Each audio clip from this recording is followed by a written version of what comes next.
Grazie a tutti. No, stasera davvero un saluto soltanto. Così mi auto, poi perché poi uno stesso può prendere dalla foga. No, io stasera è la terza volta ormai che parlo da questa assemblea ai lavoratori della Banca Popolare di Milano. Io voglio dire solo due cose. La prima è che il 22 ottobre, io non essendo socio, ma avendo giocato in prima persona la partita, la vostra partita, l'ho vissuta in maniera molto forte, un'emozione molto forte.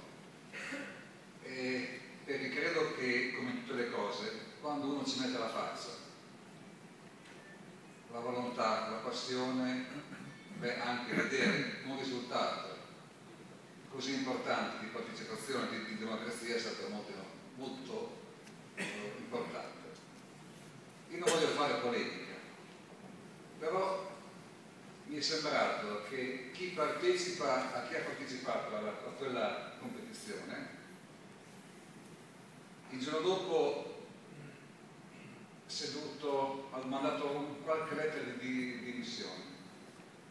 E io credo che se qualcuno ha concluso l'intervento in assemblea dicendo che c'erano degli amici maggiori della BPM, gli amici della BPM si è nei momenti buoni e nei momenti cattivi, perché è facile essere amici della BPM soltanto nei momenti in cui si presenta.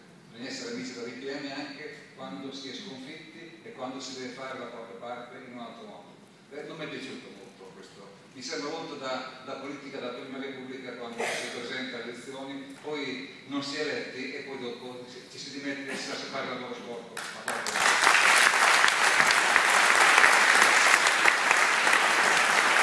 Questa è la prima considerazione. La seconda considerazione la rivolgo ai colleghi e ai lavoratori, perché finalmente io voglio riprendere in questa banca e fare il mio mestiere, che è quello di difendere i lavoratori.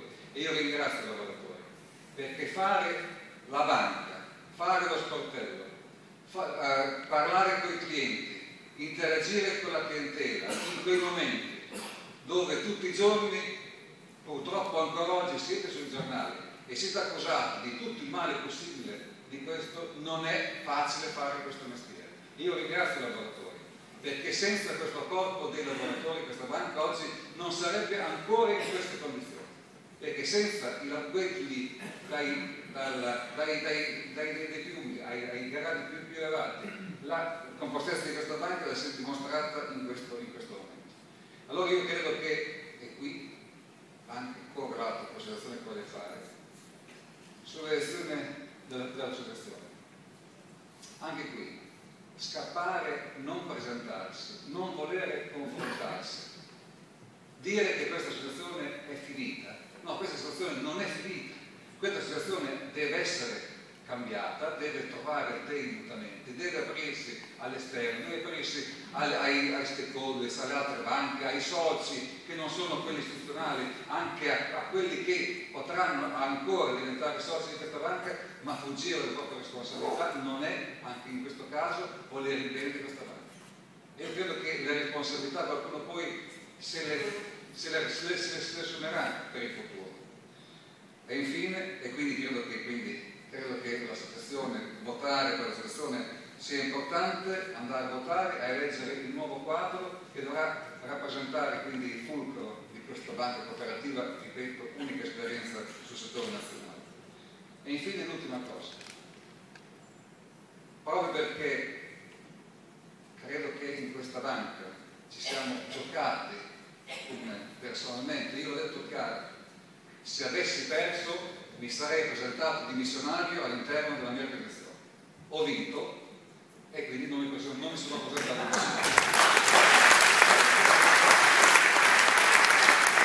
Ma poiché credo in questa banca, in questo tipo di cooperativa, vi annuncio che lunedì e martedì la direzione nazionale della UICA ha deciso all'unanimità che tutti i quadri sindacali della UICA sia a livello nazionale che nelle zone di competenza della Banca Popolare di Milano, cioè Lombardia, Piemonte, Emilia, Toscana e Lazio e Puglia, diventeranno azionisti, compreranno le azioni della Banca Popolare di Milano e diventeranno azionisti della banca.